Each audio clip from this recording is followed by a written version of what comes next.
Tune in every Thursday at 11 a.m. on WSAN Radio for the Impact Hour with Joseph Lee, where real conversations lead to real change.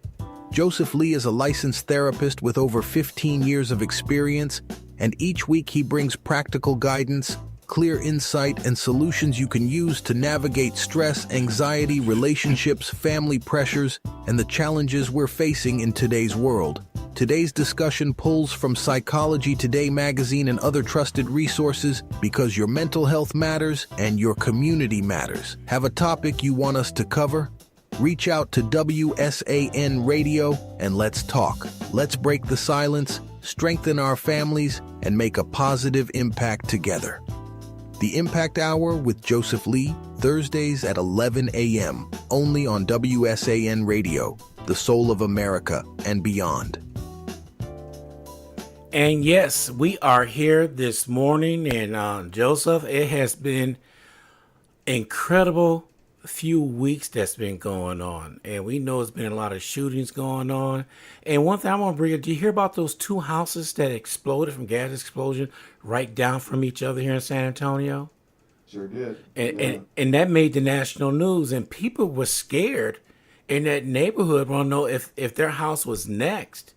And you know, it's things like that that make you want to go, I'm on this earth for only a moment, but what can I do to protect myself? And you know, you got natural disasters. We had flooding here.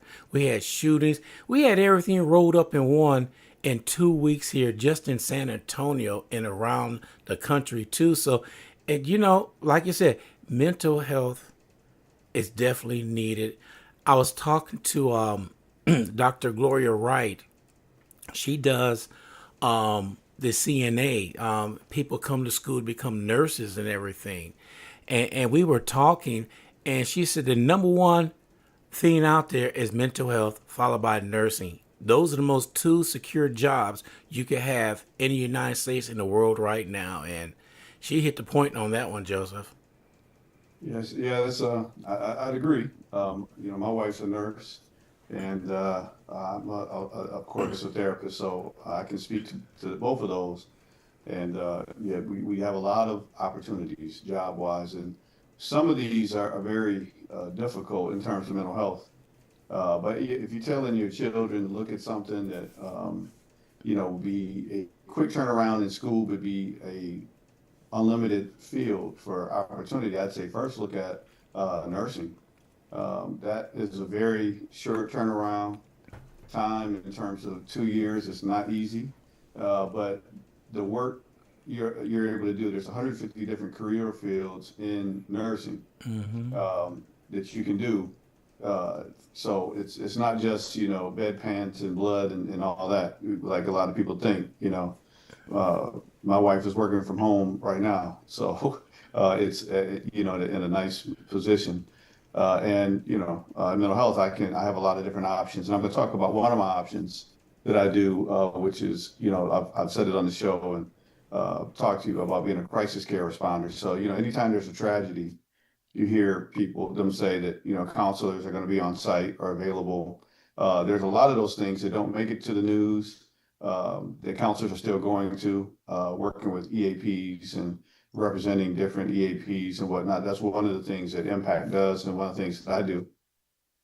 And you know, when the community is adversely affected by major tragedies like Uvalde, I was involved in some counseling efforts out there, so obviously I have to know kind of what's going on. And this situation this month, you know, we got to do a pause and reflect, because what affects me the most, any tragedy is bad when it comes to gun violence, but we've had some particular high profile and things that have hit the news, and it's gut wrenching. The first one I'm gonna talk about, which has happened here recently in Louisiana, where 8 children were I believe killed. I think it was 7 killed and 1 was shot. Or it could be that all 8 were killed. Let me make sure I get that. Yeah, 8 children were killed. So I'm sorry for getting that incorrect, but it was 8 killed. 1 is too many, right? So 8 is a tragedy. And what brought me to mind is, um, well, it took me back into the mind of, when I went out to Uvalde, and before that, there was a killing out in California where kids are being killed. And one of the things we said on this show is that when kids are killed, that is one of the defining uh, values of if a country is failing, and if we're protecting our kids or not. And you can see right there, and we keep saying the same thing over and over again. Now, understanding what happened in this case, it was the gentleman, Shamar Elkins. It killed 7 children and a nephew. And his wife and another woman were also shot and wounded. So you got to think about this, right? And then found out he was also in the military. He was private at one point. And then the other thing is, how did he get the gun, right? Because it was known that he was having mental health issues. So each one of these cases, mental health is going to be brought up that we talk about. So let's look at, and the reason why I'm talking about this is we need to learn from these incidents, not just keep reporting them and say, it's mental health. We need to learn from these incidents and figure out what we can do to intercede and be proactive, right? That's Right. what we do with that. So beyond praying, which we need to do for the communities and the families affected and those 8 beautiful lives that were lost, we have to think about what could we do different. So I was reading up on this and looking at it. It looks like he got access to a gun that was not secured, that was in a vehicle. And then when the person confronted him about it, he said, no, I don't have this weapon, and he got defensive about it. So the first thing is, there are locks you can get on your weapons that can keep them from being accessed. Now, I know most people that put a gun in their vehicle and conceal. I'm a concealed carry person. You don't want to have a lock on the gun, because if you put it in there, you want quick access, and you want to be able to utilize it quickly and use it if you have to, right? But the fact of the matter is, if you don't put that lock on the gun and they are able to get that weapon, tragedies like this can happen. So anytime my gun is out of the lock box or the safe that I have, you have to have complete responsibility and keep it on you, or be aware who's around your vehicle, where you have your vehicle, all of that. Okay. In San Antonio, I've heard here that if you have a veteran's plate on your vehicle, that's a target for a lot of thieves. And like we were talking about on the show, before the show a little bit, there are people that break into vehicles and steal guns. One of the things that they're looking at, to all my veterans that are listening out there, or if you know a veteran that's listening out there, make sure you let them know that veterans' vehicles are being targeted and searched for guns. And it's a spike in those areas during and as you told me, around when? What were the dates? It was around Easter Fiesta that your vehicle is sitting there for hours. Right. So if you are going to have your firearm in your vehicle and it's not secured, meaning locked up, putting locks on the trigger area or in a safe of some sort, then it needs to be a quick in and out, and supervision needs to be on your vehicle, someplace where you can see what's going on.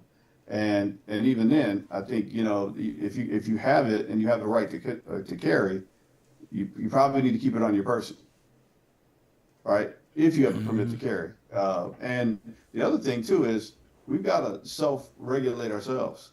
If you feel that you are unstable, the last thing you need to do is have access to a firearm.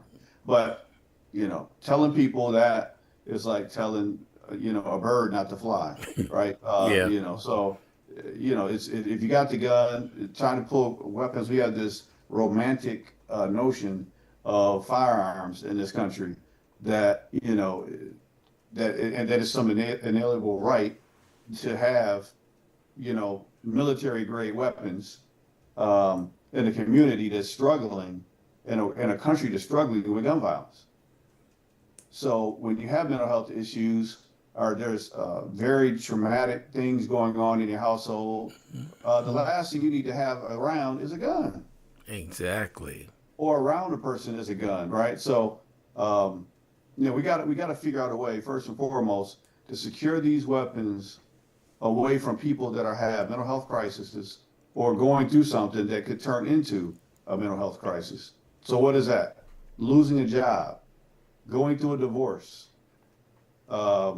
losing children, possibly facing jail time, anything like that.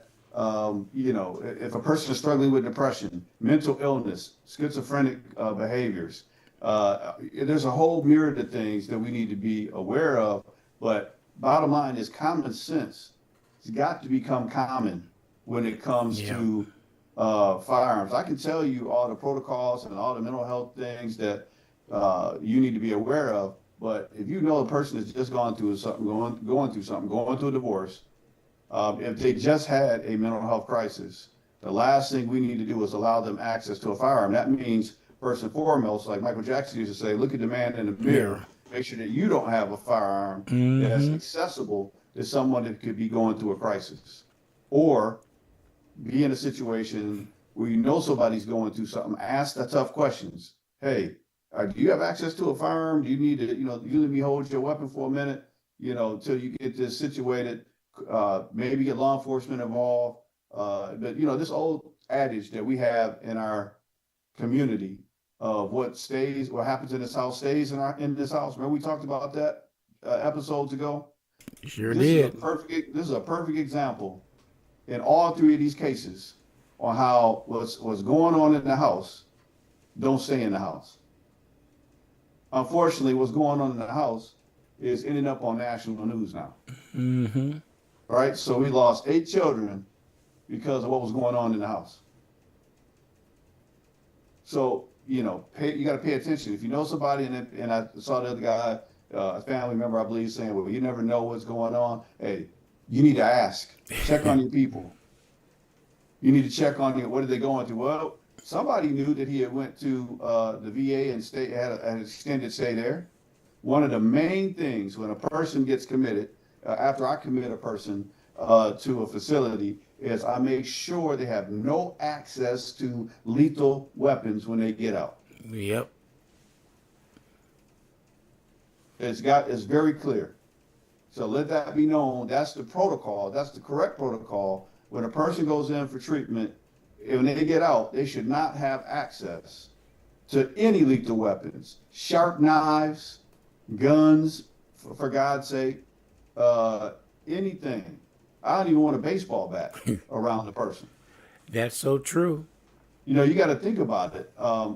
People, and I said this on the last show, people either implode or explode. And we're going to show two more examples on how people explode. So prayers to Louisiana, prayers to that community, prayers for us as a country that is still not figured out how to wrap our mind around how to prevent these type of things and to keep what's going on in the home from being dealt with either inside or outside of the home. Yeah. We've got people out here, but if you don't know and people don't, expose it so it can be dealt with, and don't use common sense. So that man that his gun was stolen, I'm sure he's dealing with some things right now, guilt-wise. Yes. But what's that going to do? It's not going to bring them 8 children back, right? So before you go on with the 2 examples, I just want to say that at times we knew the people who was mentally, I'm gonna use the word unstable. Yes, and they're like that. But now, I hate to say this, we got a new breed that's going out there. No signs, no nothing. They just snap, and people say, "How did we miss that?" There's real no correct answer because you don't know what's going on in everybody's head. Somebody told me the other day, I don't mean to be laughing, but somebody told me the other day, he was telling somebody, he looked at and said, we all got mental illness. We all Yeah. have it. He said, we all, what you mean we all have? When's the last time you snapped and got in an argument? Well, so, that's mentally challenged right there. So we all have it in us, but some take it to the extreme. I sat back, I listened to this brother, and I started thinking, I said, he ain't all the way wrong on this one. Because each one of us have that in us. Yeah. Well, I mean, like I told somebody the other day, I said, would it be uncommon? I mean, it's common for you to think of somebody or yourself possibly catching a cold, right? The body can get sick. The body can, that's why we take flu shots, COVID shots. We take things to inoculate us from being sick. But sometimes we still catch a cold. Our body gets ill, right? Right. Well, isn't the brain a part of the body? Yes, it is. So if the body can get sick, then obviously the mind can too. And it can happen in different ways. It can actually happen from, physical ailments, but it also can be induced by drug addiction, use of drugs, use of other things like hallucinogens, things of that nature. And here we are now talking about allowing LSD to be used in treatment. Mm-hmm. So get ready, folks. I can tell you how that's going to end up. So here comes more schizophrenia, whatever. So bottom line is, if you got to look at this fact that anybody, if you're triggered and you don't know what a person has gone through in their past, you don't know what a person's history is, family history is, they can snap or be triggered to have a psychotic episode. Mm-hmm. And that's exactly what we're talking about right now. And that's why you have to make sure you're checking on yourself, making sure you're okay. And I want to thank you for having this show. Wherever anybody that's listening out there or come across it, they can be reminded of what can happen if you're not taking care of yourself. And one of the main things in a tough economy that people stop taking care of is their mental health. Mm-hmm. And their physical health, but also that mental health is included in that. So you're watching the news all the time, getting depressed, getting anxious. Yep. You're worried about, the gas prices, which, is something to worry about right now. Yeah, it is. Looking at the gas tank, you don't know what premium is versus what the other is. Or, I went to a gas station today, so for regular unleaded, $5 in this place. So if I wasn't paying attention, I'd have been paying $1 more than if I just went over the street, across the street.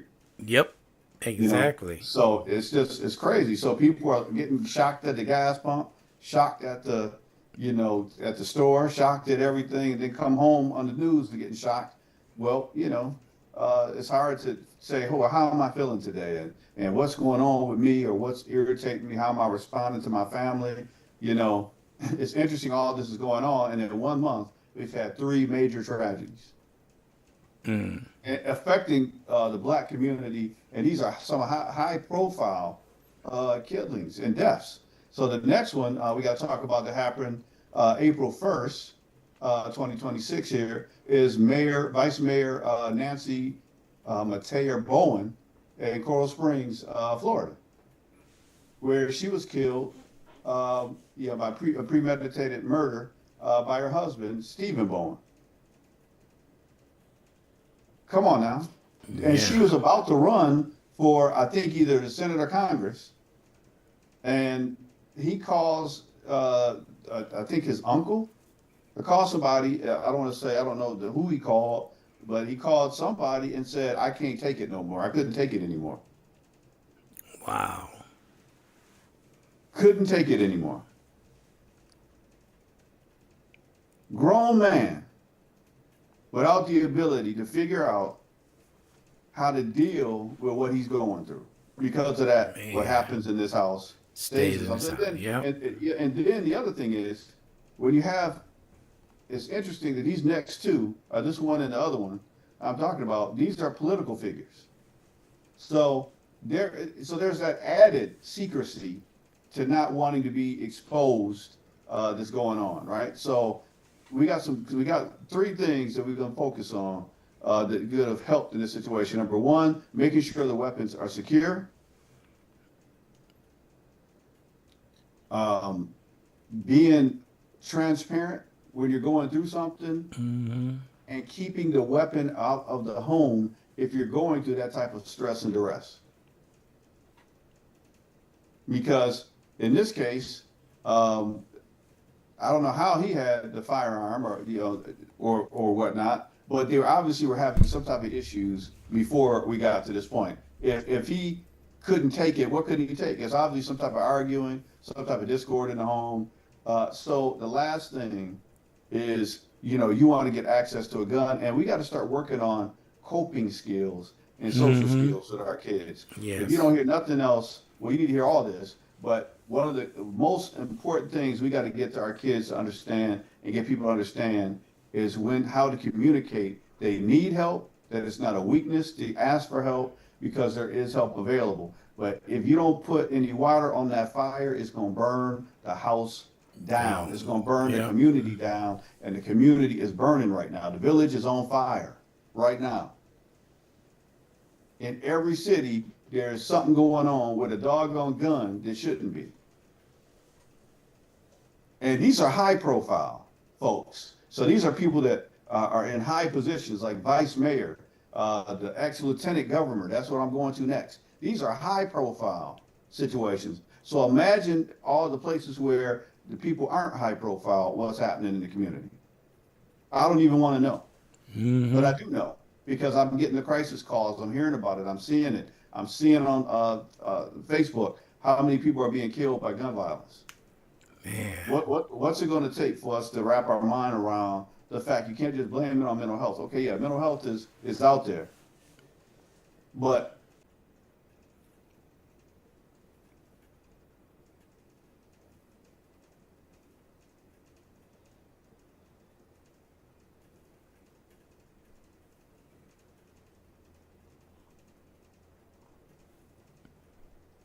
There we go. Recording in progress. boy, somebody didn't want this message to get out. Yo, I looked up and I was getting ready to say something, and it went blue. It didn't want me to say it. Well, what I was going to say was, years ago, before they came up with drunk driving, if you hit somebody drunk, it was like a slap on the wrist. It was no big deal, And now we headed into mental health, which before nobody paid no attention. Matter of fact, a lot of households saying, "Oh, don't worry about him or her. They just special," and they left it at that. But now it's forefront. It's right here hitting us right in the middle of the face.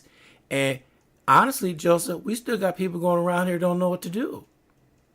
Well, that's what we're trying to talk about today, right? In this particular situation, we got to learn how to be more proactive, and there's things you can do. So by awareness of knowing that if you're going through a crisis, if you're going through some serious depression or anger or in a tumultuous relationship, you don't need to have a firearm in the house or access to a firearm, period. Because like you said earlier, everybody can suffer from mental illness. So if you're in a situation where you're about to face some serious problems, or in a relationship where you're facing some serious problems, you got to be man or woman enough to understand your limitations and know, hey, I need to get this gun away to somebody that's going to lock it up for me and keep me away from it until everything's cool. But the first thing is you have to recognize if you're good or not. Yeah. And so we don't do that, and that's what we have to start doing before it's too late or before a tragedy like this happens. So we have to break some cultural norms, Ron. We got to make it cool to get help. And it's starting to. A lot of people are realizing that they need help. They're understanding what depression is, Robitussin, and just, calling your favorite auntie. She don't have all the answers, right? Right. And I don't want to say this because I think you should always go to church if you are a believer. And even if you're not a believer, you should go to church. But go to the right church, first of all. But the other thing is, a lot of churches have to understand their limitations and that they're not therapists, they're spiritual leaders. right? So if you got a person that's in crisis, suicidal, look like they might have some violent tendencies, there could be some domestic violence going on, pray about it, but also get some help. Exactly. Yeah, don't just pray about it, because the one thing God gave everything on this earth. I'm really wondering about one of its creations right now because I am human and I'm seeing a lot of humans, but birds and all animals have a certain level of instinct and common sense. Seems like we in the United States, for some reason, have lost that ability to have common sense in a lot of ways. And it's almost, I don't know if it's brainwashing or what, but if you know something is killing kids, why haven't we severely limited access or made the punishment so severe if your weapon kills somebody because you haven't secured it properly that you would never do it? I mean, it seems so commonsensical, but we have issues in our country and that we haven't held our politicians to the fire. Yeah. For not making that legislation that way. And you got to know what the cause of that is. And that's, the gun lobbies, the gun people that lobby for guns and the gun rights folks. We got all the guns in the United States has more guns. And the whole argument was, to keep you safe. So just compare the violent deaths in here in Japan, and you tell me if guns are keeping us safe. Just check. I was there for 2 years. I only heard about one gun death, and that was somebody that made a wooden gun and killed a political figure. So that's a whole different story. Compare that to how many gun deaths we had in the United States. Yep. And you tell me the community's not on fire right now. So I'll put a pin in that and move on to the next point, because I know we're going through some serious things today. When I looked at all that was going on and thought about all that's going on this month, we can't just be like, oh, this is another shooting and move on. Sorry, that's part of the problem. That's part of the problem. And I want us to think about if people like vice mayors and lieutenant governors are being killed, 8 kids are being killed, what else is going on in our country? How many other people are being killed? How many other kids are being killed, hurt, shot? How many are in danger? That's right. If we're out of control here, and I don't see anybody doing anything but people shows like this, the news saying the same thing. Oh, it's mental health. We got to know about. We got to be aware of your mental health. Look, mental health. We've been yelling.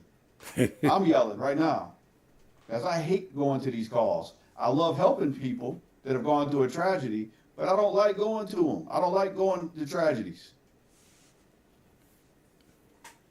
I don't like it.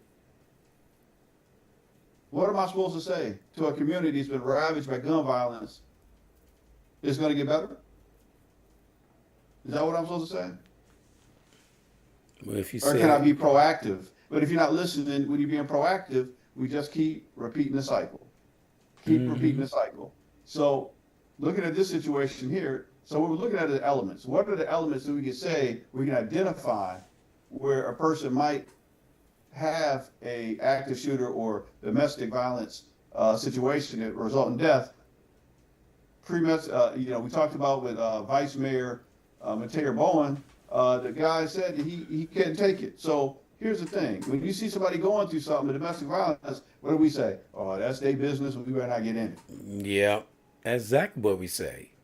Okay, well, somebody better get in it. Because now the coroner and the funeral home's gotten in it. We lost a potential, senator or governor, which we can't afford to lose right now. Yeah. But more importantly, we lost somebody's daughter. We lost a beautiful individual in Mayor Nancy Mateo Bowen, and we can't afford that. We can't afford losses like that. We can't afford losses like 8 kids, not even one child. Yep. We can't afford losses like this. So this isn't go on as usual. This is check your community, check your village, see who might have a situation like this, and just ask them a simple question. If you don't know what to do, because that seems to be the main thing. I don't know what to do. Real simple. Are you okay? That point. Are you okay? It's a simple question. Hey, man, are you okay? Man, I'm good. No, really, are you okay? It seems like you're going through something. Seems like things ain't all right. Oh, man, she tripping. That might have been enough to take the pressure off that valve a little bit.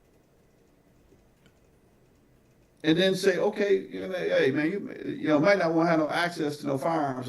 Man, you crazy, man, get up my gun. Okay, we're going to give up your gun one way or another. If you snap. And see, it's up to us individuals who know our friends, who know our families, and they know when they get quiet and they're normally not quiet, something's not right. We got to be aware of each other and see. We've gotten to this point where now we sit at home and we do our video games, we watch the news, we don't socialize as much anymore. Some of us, and that's a problem. But you've got to have that relationship so you can check in on people. That's why we've been talking about check on your village. This is an alarm. This is an alarm at the gate of the village right now. We got a problem. We got to ask your boy. Ask, are you okay? Ask those tough questions. It's not a tough question to ask if you're okay, and then ask another open-ended question. Hey man, y'all good? It seems like I don't want nothing to happen. Use that sense of humor. I don't want to read about y'all in the paper. That's true. So do we need to put that or see y'all on the news? Is there something we can do? We need to have some outlets. I know here in San Antonio, there's a gun locker. Before I used to go on Fort Sam, you couldn't bring your firearm on base, so you would go over to the gun locker over there in the business, and you could lock the gun up temporarily. We need to come up with some creative options, or just even taking your gun safe, having a gun safe, and say, hey man, let me hold on to all that for a minute till y'all get things squared away. Exactly. And if you are, in that situation, a woman that's in a domestic violence situation, and that person has access to a gun, I ain't telling you to run. I'm telling you you should have been and ran. Run now. Leave immediately. And we know you should know if your husband has violent tendencies. But you know what, Joseph? We in society think we could fix it.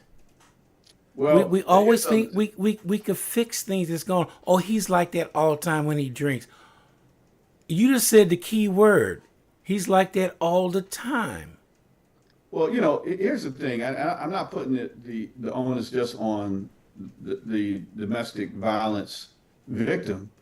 You have to take responsibility for your own, outcomes and emotional health. That's what I was talking about earlier, is that you have to know how to ask for help and diffuse a situation before it escalates to something that you can't undo.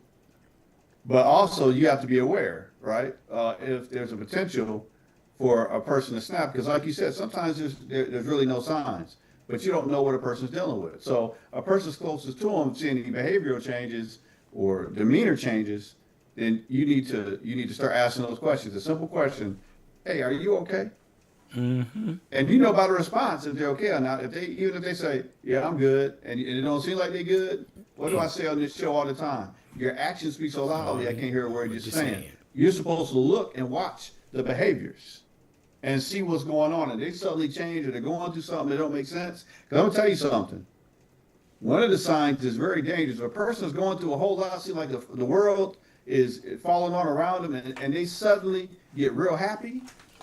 Yes. That's a problem too. Yes. But you have to be aware. You have to be aware. I know some people that have been around. My wife has talked to me about a situation back when we were in South Carolina where somebody came up, and I can't tell you where or anything like that, but we know that they were always down, and that day they were extremely happy. They were real chipper, and my wife asked, said, hey, so what's you so happy? They said, oh, I'll be dead next Thursday. What? Yeah. She said the exact words. That's why they were good, because they knew they were going to end the pain that they were going through, be it psychological or physical. Mm-hmm. They knew what they were going to do. So check on your people. Ask those questions. if something don't make sense based on what you know, it might be something that you can prevent just by asking, are you okay? And then what you do is you call 911. If you think somebody is going to harm themselves, I'll let you know they're going to harm themselves. But to be honest with you, if somebody's going to take their life, sometimes there's really nothing you can do because they may not tell you. That's true. Right? But understand, if they do kind of let you know, there's usually a cry for help. That you see people giving something away. If they're going through a domestic violence situation, just be aware. Just be aware so we can be more proactive and secure these guns. The last one, I already talked about it, but I'm going to say it. The ex-Lieutenant Governor Justin Fairfax kills his wife in the basement, then, with the kids in the house now, goes upstairs, and then commits suicide. Because they're going through a divorce, and apparently he had just received papers. All kind of red flags right there, right? Man. But what is it? Going through a divorce, just received papers, with the kids in the home. You can't tell me he didn't snap. The last thing you'd want to do in a rational state of mind is take your life, but especially in front of your kids. What is the damage and the therapy and the mental health that they're going to have? Yes. After having something like that happen right in front of them. Okay? We gotta really, but the two things too that similar in that case is that Lieutenant Governor Justin Fairfax obviously was in the public eye, so he's used to probably keeping things close to the vest. Another example of what happens in this house stays in this house, but don't. Yes. Now it's out here. We can talk about it. We can learn from it. That nosy auntie that used to be in your business, that grandmother that would call you out, baby, you don't look good, you don't look right, whatever. Get into your business. That stopped a lot of foolishness. Yep. See, we're not doing that now. Everybody wants to, try to hide their situation and pretend everything's good on Facebook, and it's not. Facebook. There you go. Not Facebook. Facebook. You know what? I'm glad you brought that up. Something came up. I was watching this documentary, and they would say the more technology we get, the dumber our kids are. And I said, wait a minute, what do you mean by that? Oh, I can help with that. Yeah, I can help with that. Yeah, he broke it down saying everything's at their fingertips. They are not thinking anymore. They're letting all this AI and all do everything for them. They have no more critical thinking. And every time new technology come out, the grade levels go down. This guy went all the way back to 1962. And you can see that graph up here to where we are right now, steadily going down each decade. Wow. Yeah, well, I'm going to tell you, all this information they have access to, who is it vetted by? Who makes sure that, like, when we saw something back in the day, let's go back to apparently now the old days when there's newspapers being delivered at everybody's house. Mm-hmm. And if that information went out and it was incorrect, it had to be redacted, meaning that they had to say that they made a mistake. Mm-hmm. They had to, and people, if you made a bad enough mistake, you lost your job, or whatever the case may be, but it had to be corrected. So our children have access to more information than any other time, but little factual information, sensationalized information, because they're trying to get likes and clicks and whatever they get. Yeah. Versus valid, vetted information. So they've gotten information, but they're getting very little wisdom. Mm-hmm. So those conversations that I would get from my grandfather and the community of men that were wise and had accomplished and lived a little bit, they're not getting much of that. No, because back in the days before they even ran a story, they have to have 3 sources that would say, yeah, this is true before they ran it. Now, like you said, we got multiple outlets out there. Anybody put anything on. Yeah, they can, and they do, Mm-hmm. because and now we got AI, so you don't even know if what you're looking at is real. That's true. So artificial intelligence, in a lot of ways, is creating no intelligence. That point. You know what I told somebody, and they thought that I was blowing smoke. I said, if you copy and you paste something in AI to Word, you see a little gray haze in the background. I said, what do you mean by that? That means that was all AI that done it. And that's how Right. some people are getting bust, because if you just copy and paste, like I said, and you look at it real good, you see a gray, like a light gray background in back of the words. Well, it's going to be a rude awakening. When I taught college up in Michigan, we had this, and this was back, wow, about 10 years ago. We used to have this thing called Blackboard that all the students used to have to upload their papers in. Mm-hmm. And we had down to the percentage of how much that material has been copied. The computer can detect how much information was copied. So people would think they were slick, and they would turn in their papers 50, 60%, copied, and we would tell them back, you're in danger of getting in trouble here for, copied material Mm-hmm. in your paper, plagiarism. And you could, in a lot of universities, that's the grounds for being dismissed from the college. Exactly. So, what we would do at the community college where I taught at is we just wouldn't accept the paper. You get a 0 and a warning, right? And then if you got over, I think I think our standard was like 20% or more copied material, you don't accept the paper. Or at 20%, I think that you do it over, but you're not going to get a full grade. At like 50, 70%, you're getting a 0 and a warning. Some colleges, you get 50, 60%, 70% plagiarized material, you out to college. Mm-hmm. So I don't know what to tell. And I can tell you, I've been in a couple of mentorship programs, and it's a struggle to get a lot of these folks to write.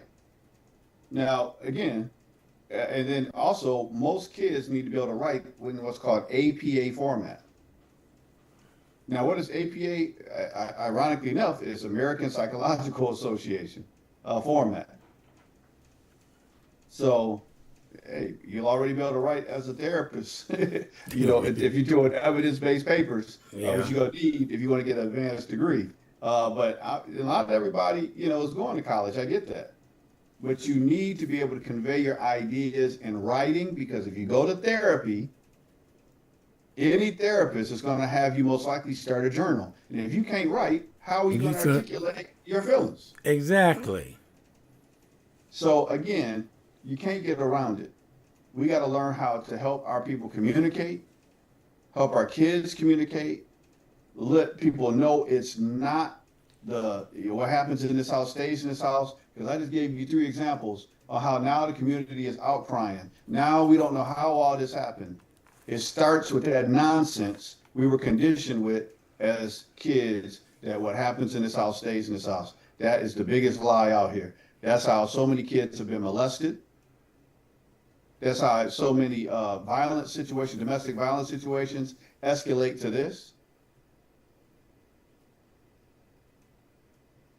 We gotta stop the nonsense in the village Yeah. and ask that question: are you okay?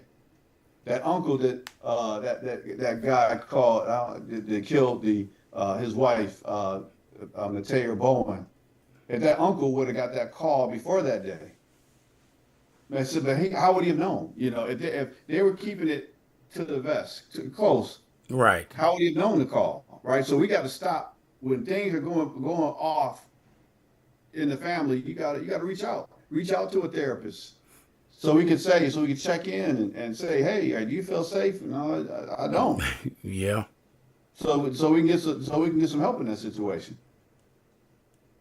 Much But needed. reach out to somebody.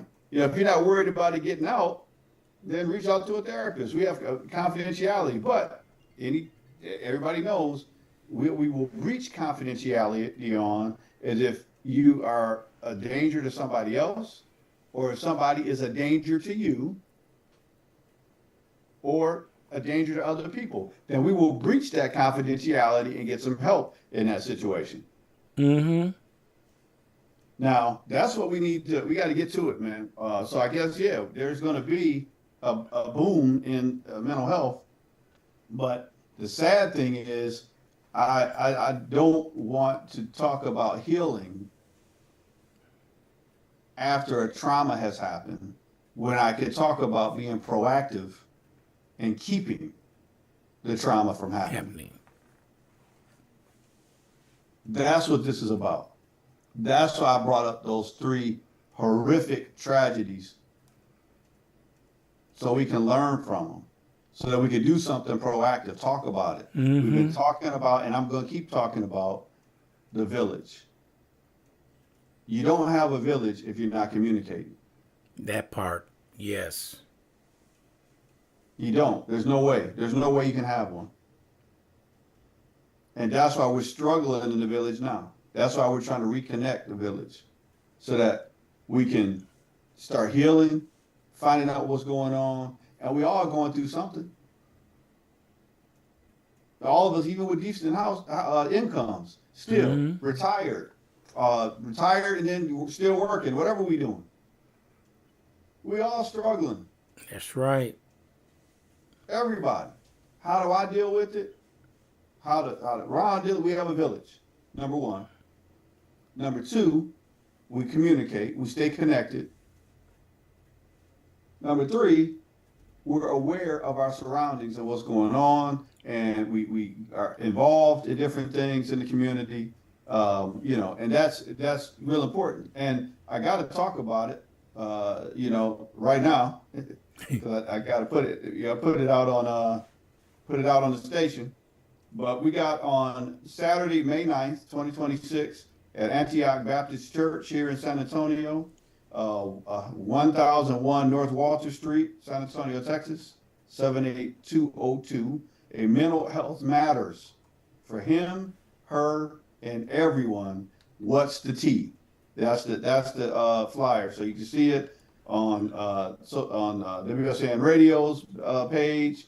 You can find out about it. It's put on by Delta Sigma Theta. I was asked to come and speak. I've got 2 other therapists that will be coming there. We're gonna have to talk about it. And I'm gonna talk about this. I'm gonna get into more detail. Went into a lot of detail today, but there's things we can do. And the first thing to do is to get aware. Get aware of what you can do, and just ask some questions. Are you okay? Yeah. Are you okay? I am sharing that flyer right now so people can see it. All right.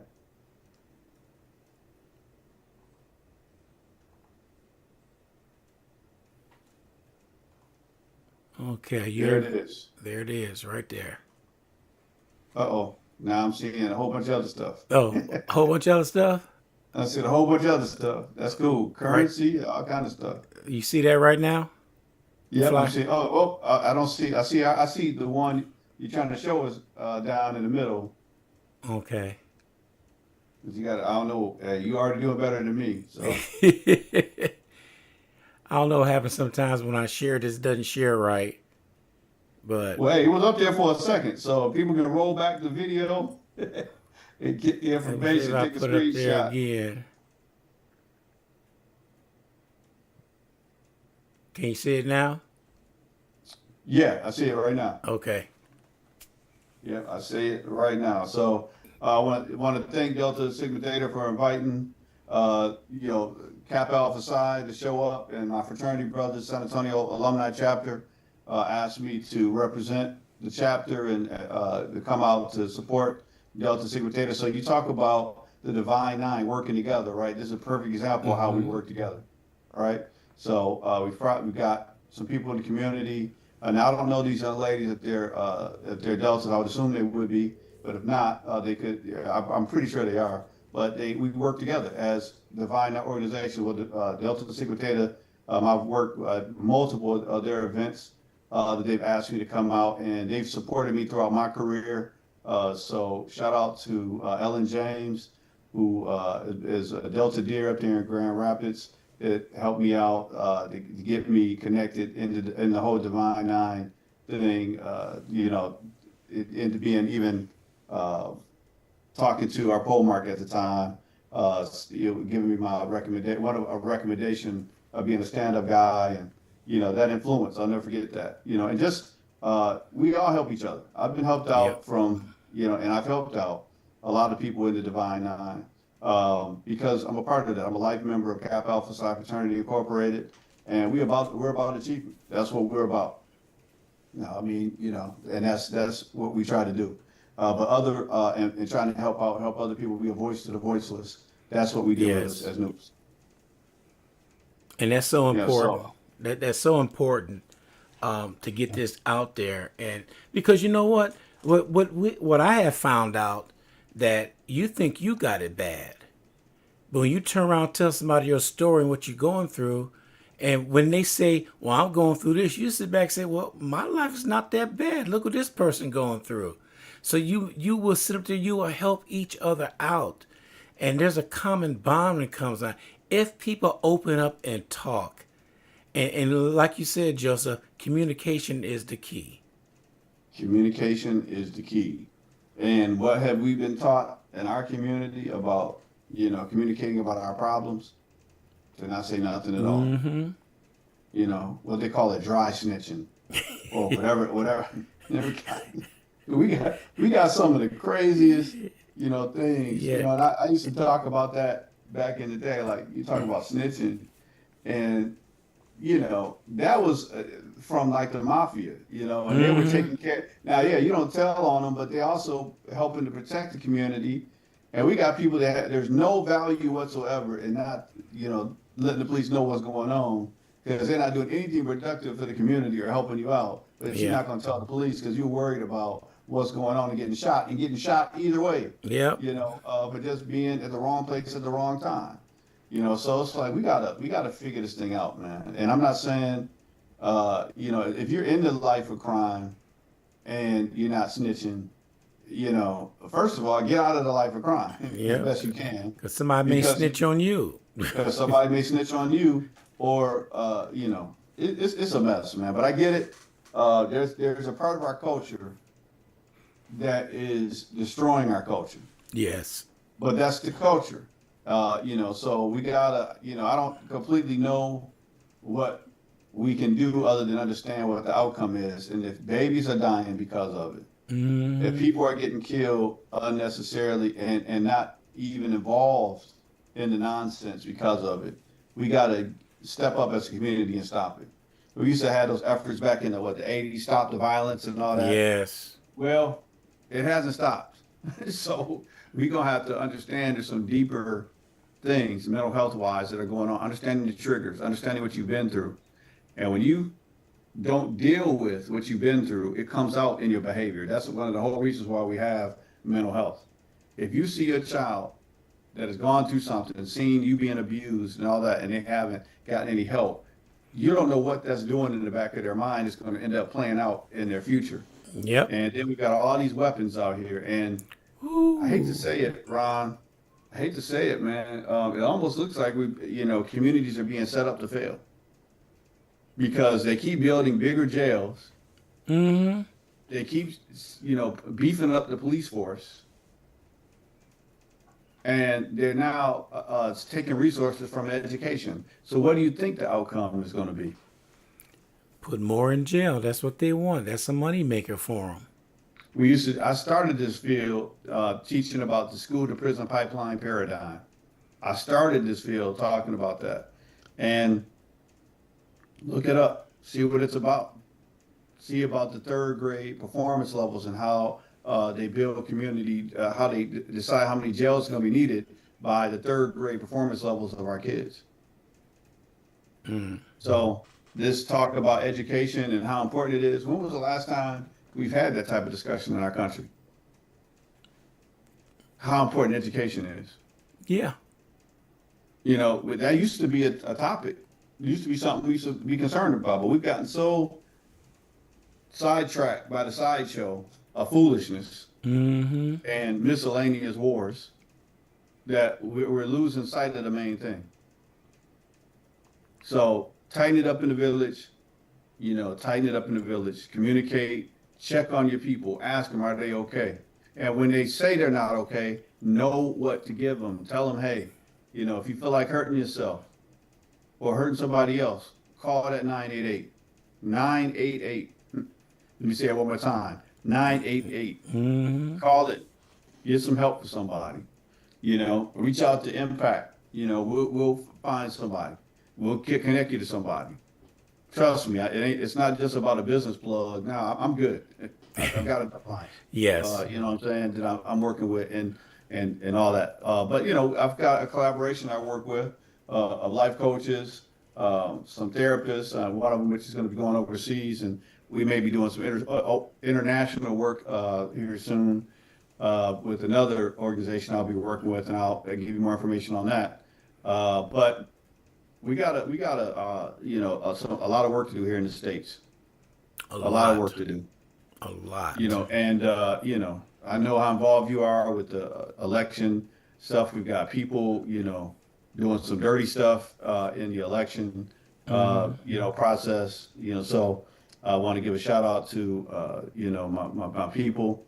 Veronica, who's running for office. Running for Justice of the Peace, Yeah. I think it was. In Precinct 4. In Precinct 4, pay attention to what's going on to these situations and what's going on. There's some very dirty stuff that went on, and whoever is involved with that, shame on you, and hope that the appropriate legal action is taken against you. I'm Yeah. gonna say that right now because we can't afford to keep going backwards. We can't. Mm-hmm. Can't afford it. Too much is going on. You can't just blame it on mental health and then do nothing else. Nothing at all. Yep. I mean, you think about it. That's the definition of insanity. Doing the same thing over and over again and expecting a different outcome. So that's why I'm calling it out. I'm calling out how you can do it, giving you an intervention, saying, hey, ask anybody, are you okay? Start up a conversation. And let me give this other thing. Be genuine about it. Mm.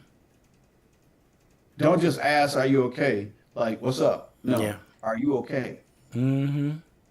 And then if you could just add a 2-piece to that, put the 988 on there, or call out to, Psychology Today, and they can find somebody that maybe can help them. And, most of us take Medicaid, TRICARE, Aetna, all kind of different insurances out there. If they have a job or not, they can seek help. Yes. All right, seek help before we have to, hear another tragedy. I'm sick of these tragedies. Yeah, man. me too. Make me want to go back to Southeast Asia. I ain't playing with you. Yeah. They got the issues over there, but it ain't this. Yeah, tell me about it. It ain't this. And the thing is though, we just gotta do better and understand and connect with each other, and understand what's going on. And really, if people be getting divorces forever. Mm-hmm. But you got to have a community to fall back on to support you to keep it from escalating to what this is, so that you don't snap. Anybody can snap. So don't look at these situations and think, oh, it can't be me. Trust me. In the right situation, you can snap too. Yep. It will be you. Yep. Well, I mean, if you watch it, there's a video of, I think, let me make sure I get the right one here, because it was the man who killed those 8 babies. I can't even believe I'm saying that. But he had a family member that said he loved his wife and his kids. Loved them. Mm. So how did he go from loving them to that? And you say, oh, he was crazy. Well, at one point he wasn't. Now maybe he had obviously he had the ability to, because he did it. Right. But you don't know what you can do until you're put in a similar situation. And you don't know what that man's situation is. We can't talk to him now. He's gone. Yeah. We know that he went to get help at one point, but when he came out, somehow he got access to a gun that was not secured properly, an assault style weapon. So you know what that is. Mm-hmm. and now we got 8 babies that are gone. So how do we learn from it and know that anybody can snap? And that's one of the biggest misconceptions that people have, that they don't think that it can be them that can snap, or that somebody they love that can snap. That's right.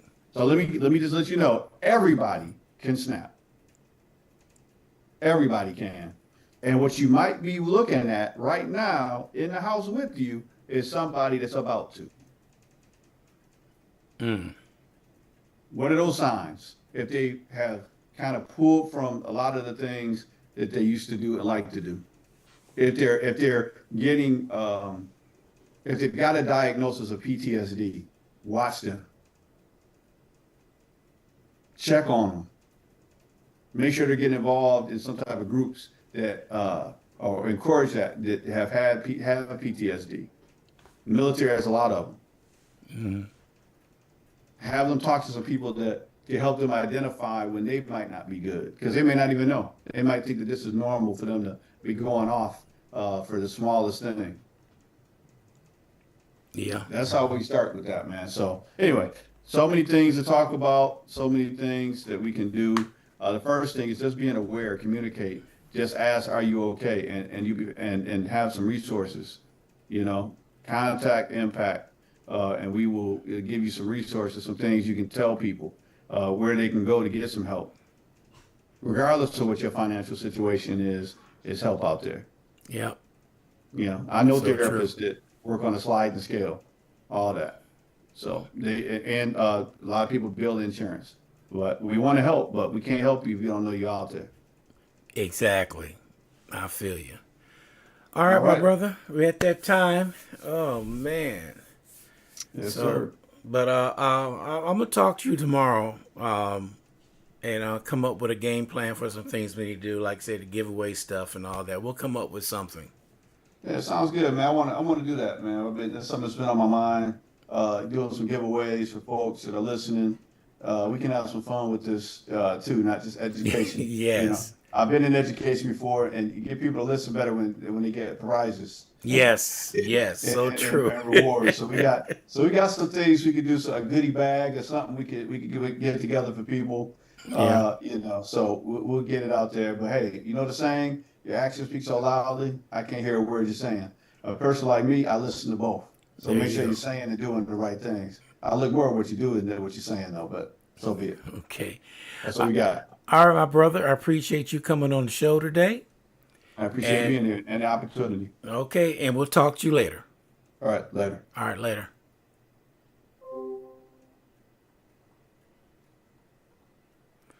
All right, everybody. That was Joseph Lee right there with Impact Hour. This is DJ Ron G. We got another interview coming up at 1 o'clock with Bonnie Vega. She will be here with us, so stay tuned. But for now, we're going to tiptoe and get on out of here, and we catch everybody in about another hour.